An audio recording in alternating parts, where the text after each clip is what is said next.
Magkapatid na lalaki huli sa drug buy-bust operation na ginawa ng PDEA BARM sa Cotabato City kahapon. Ang dalawa ay mga high-value target ng PNP na matagal nang sinusubaybayan hanggang sa sila'y nadakip sa kanilang tahanan sa Barangay Poblasyon 9 sa Cotabato City.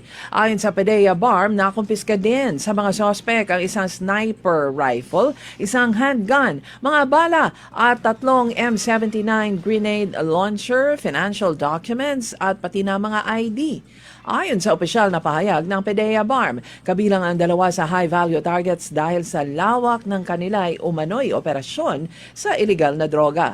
Nagkaroon pa umano ng habulan matapos tangkain ang mga suspect na tumakas sa loob ng kanilang bahay bago sila tuluyang maaresto.